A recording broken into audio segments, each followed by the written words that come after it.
વાલા વિદ્યાર્થી મિત્રો, સ્વાગત છે આપ સર્વનું આપની પોતાની યુટ્યુબ ચેનલ ઓશન કોચિંગ ક્લાસીસમાં. વિદ્યાર્થી મિત્રો, આજે આપણે ભણીશું ધોરણ 9, વિષય છે હિન્દી, જેમાં આપણે પ્રથમ પરીક્ષાલક્ષી અસાઇનમેન્ટ, જે આપણને વિકાસ પરીક્ષાલક્ષી અસાઇનમેન્ટ જે રણનીતવાળા આપણને આપ્યું છે, તેનો આજે આપણે અભ્યાસ કરીશું, જેમાં આપણે આદર્શ પ્રશ્નપત્ર આજે સોલ્વ કરવાના છીએ. અગાઉ વિદ્યાર્થી મિત્રો, આપણે હિન્દી વિષયનો આખો અસાઇનમેન્ટ જોઈ ચૂક્યા છીએ. જો તમે તેના વિડીયોઝ નથી જોયા તો તેની લિંક નીચે વિડીયોના ડિસ્ક્રિપ્શન બોક્સમાં આપી છે, તેને જરૂરથી જોઈ આવજો. તો ચાલો શરૂ કરીએ આદર્શ પ્રશ્નપત્ર. આગળ વધતા પહેલાં એક ખાસ નોંધ વિદ્યાર્થી મિત્રો તમારી માટે, કે આપણે જે વિકાસ પરીક્ષા અસાઇનમેન્ટ છે એ તમે હવે ઘરે બેઠા મેળવી શકો છો. જી હા વિદ્યાર્થી મિત્રો, પ્રથમ પરીક્ષા માટે અતિ ઉપયોગી એવું વિકાસ પરીક્ષા અસાઇનમેન્ટ તમને હવે ઘરે બેઠા મળી શકે એમ છે. આપણો વોટ્સએપ નંબર 6354827383 પર કોન્ટેક્ટ કરીને તમે અસાઇનમેન્ટ ઘરે બેઠા મેળવી શકો છો.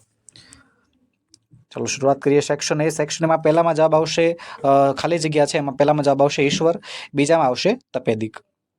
પછી विकल्प चुनकर निम्नलिखित विधान पूर्ण कीजिए, જેમાં પહેલામાં જવાબ આવશે ક, पति को डॉक्टर के पास भेजने का यही अचूक उपाय था. ચોથાની અંદર જવાબ આવશે ક, सम्राट अशोक गदगद हो गए. પછી પાંચમો સવાલ છે, शिशुपाल किस अवसर की तलाश में था. जवाब આવશે शिशुपाल सच्चा न्याय कैसा होता है यह देखने की अवसर की तलाश में था. छठो सवाल से, रानी लक्ष्मीबाई की चिंता का क्या कारण था. जवाब આવશે रानी लक्ष्मीबाई की चिंता का यह कारण था कि बहुत प्रयत्न करने के बाद भी स्वराज्य उनके हाथ में नहीं आ रहा था. ત્યારબાદ સાતમો સવાલ છે कि देश के दरिद्र जनों की हीन अवस्था दूर करने के लिए क्या किया गया है. तो जवाब આવશે देश के दरिद्र जनों की हीन अवस्था दूर करने के लिए शासन ने अनेक कायदे कानून बनाए हैं. इनका यही लक्ष्य है कि कृषि, उद्योग, वाणिज्य, शिक्षा और स्वास्थ्य के क्षेत्रों में लोगों की स्थिति को अधिक उन्नत और सुचारू बनाया जाए. आठवां सवाल है, लेखक क्या देखकर हताश हो जाना उचित नहीं मानते. जवाब आवश्य लेखक कहते हैं कि आजकल ईमानदारी और परिश्रम के बदले झूठ और फरेब का बाजार गर्म है. ऊपरी दिखाई देने वाली इस मनुष्य निर्मित स्थिति के लेखक हताश होना उचित नहीं मानते.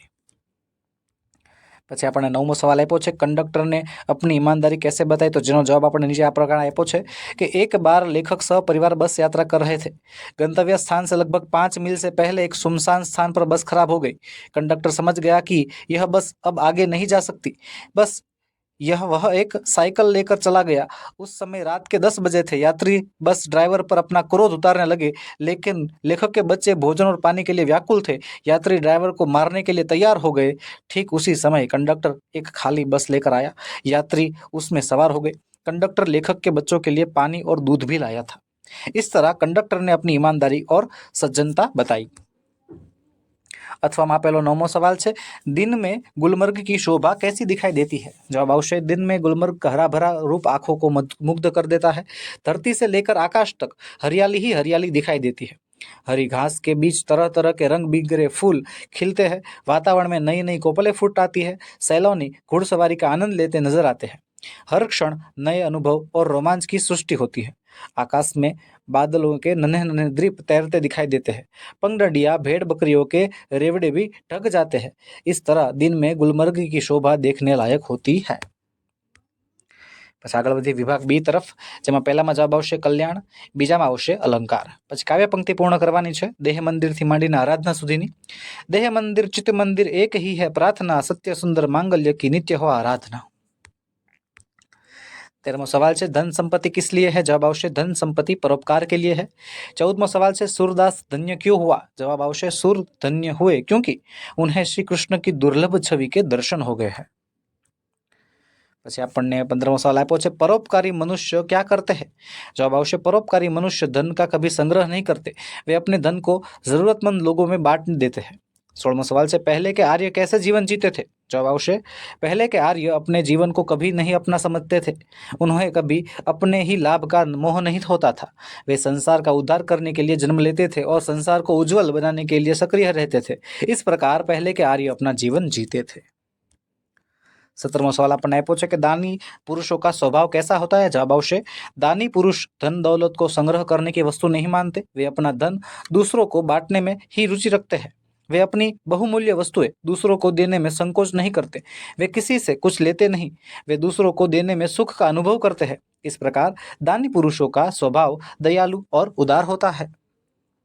17मो सवाल है, सूरदास जी ने बालक कृष्ण के स्वरूप में वर्णन किस प्रकार किया है. तो जवाब आवश्य बालक कृष्ण की मूर्ति बड़ी मनोहर है. वे अपने हाथों में मक्खन लिए दुर्घटनों के बल चल रहा है.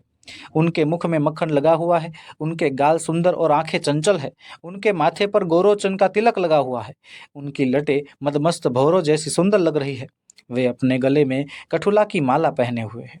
इस प्रकार श्री कृष्ण की छवि अत्यंत मनमोहक है। चलो વધીએ સેક્શન સી તરફ, જેમાં 18માં આવશે पर्दाफाश करना, जवाब આવશે भेद खोलना। वाक्य છે चोर पकड़ा गया तो उसने अपने साथियों का पर्दाफाश कर दिया। 19મું છે हाथ कंगन को हार से क्या, कहावतोનો अर्थ છે तो प्रत्यक्ष को प्रमाण की आवश्यकता नहीं। પછી વાક્યને શુદ્ધ કરવાનું છે કે वह बुद्धिमान स्त्री है, जवाब આવશે वह स्त्री बुद्धिमान है। ત્યારબાદ વિરુદ્ધાર્થીમાં દુર્બલનું વિરુદ્ધાર્થી થશે सबल, समानार्थीમાં અંબુજનું સમાનાર્થી થાય જલજ। પછી શબ્દ સમૂહમાં જहाँ 3 रास्ते मिलते हो उसे कहते हैं तिराहा। ઉપસર્ગ છે અનન્યમાં અન, અને ભાવવાચક સંજ્ઞા જે છે 25માં આવશે બીમારી। 26ની અંદર જવાબ આવશે ચિત્રકાર, અને 27માં જવાબ આવશે મનોહર।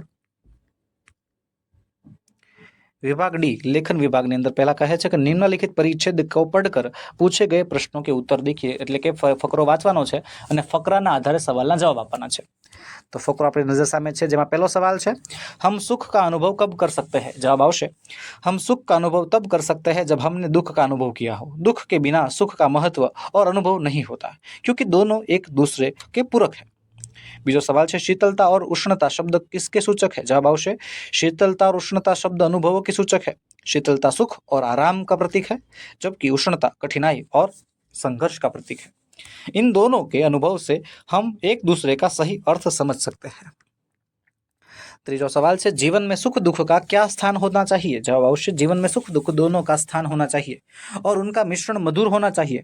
न तो संपूर्ण सुख होना चाहिए न तो संपूर्ण दुख, दोनों की मात्रा संतुलित होनी चाहिए, जिससे जीवन का ताना बाना सही तरीके से बुना जा सके। પછી આપણને કહ્યું છે કે નિમ્નલિખિત રૂપરેખા કે આધાર પર કહાની लिखकर ઉચિત શીર્ષક દીजिए। તો આપણને જે છે કહાની લખવાનું કહ્યું છે, જેમાં કહાનીનું હેડિંગ આવશે ખેત કી સૈર। આ પ્રમાણે રાજપુર કે બડે જમીનદાર રઘુવીર સિંહની જે આપણને કહાની આપી છે, બરોબર, અહીંયા આપણને કહાની જે છે આગળના ભાગ પર લઈ જાય છે, જેમાં આપણે કહાની જે છે, ચલો આગળ વધીએ। આગળ આપણને એના આપવામાં આવેલું છે પત્ર, નિમ્નલિખિત પત્ર લેખન કીજીએ। એડ્રેસ છે 31મો પત્ર છે 333 આદર્શ મેન્શન સુરતમાં, જે રાધિકા છે પોતાની સખી ભૂમિકાને વૃક્ષારોપણનું મહત્વ સમજાવતો પત્ર લખે છે। તેમાં જે છે આપણે એડ્રેસ લખી નાખવાનું, તારીખ લખી નાખવાની, અને પછી જે છે ભૂમિકાને સંબોધન આપે છે તો એનું સંબોધન કરીને જે છે પત્રની શરૂઆત કરવાની। પત્ર પછી આ રીતે આગળ વધશે કે જેમાં રક્તદાનનું મહત્વ એને સમજાવવામાં આવી રહ્યું હોય। ત્યારબાદ એને એન્ડની અંદર જે છે સધન્યવાદ અને શુભકામના આપીને એનું નામ જે છે એટલે કે લખનારું નામ લખી નાખવાનું હોય છે। ત્યારબાદ છે 32મો સવાલ સ્વચ્છ ભારત, આ વિષય ઉપર નિબંધ લખવાનો છે। કહે છે કે निम्नलिखित विषयों में किसी एक विषय पर 100 शब्दों में निबंध लिखिए। कम से कम 100 शब्दों में निबंध લખવાનો હોય છે, જે પ્રશ્ન આપણે 6 માર્ક્સમાં પૂછાય છે। તો સૌથી પહેલું છે સ્વચ્છ ભારત, એની અંદર આપણને પ્રસ્તાवना भारत के वर्तमान स्थिति, अस्वच्छता से हानि, स्वच्छता की आवश्यकता, हमारा कर्तव्य અને ઉપસહાર આપણને આપેલો છે, જેમાં આપણે આ રીતે જે છે આખો નિબંધ આપણે વ્યવસ્થિત સારા અક્ષર લખવાનો હોય છે। વિદ્યાર્થી મિત્રો, લેખન વિભાગમાં તમે શું લખો છો સાથે સાથે તમે કેવું લખો છો, તમારા અક્ષર કેવા છે એ પણ વધારે મહત્વનું હોય છે। એના અથવામાં બીજો નિબંધ આપ્યો છે મેરા પ્રિય શિક્ષક। તો શિક્ષકનો ઉલ્લેખ કરવાનો છે, એનું વ્યક્તિત્વ, વિદ્વતા और पढ़ाने का ढंग, अन्य गतिविधियों में रुचि और विद्यार्थियों से व्यवहार। આ બધા મુદ્દાના આધારે વિદ્યાર્થી મિત્રો જે છે આપણે આપણા પ્રિય શિક્ષક વિશે જે છે એક સરસ મજાનો નિબંધ તૈયાર કરવાનો હોય છે।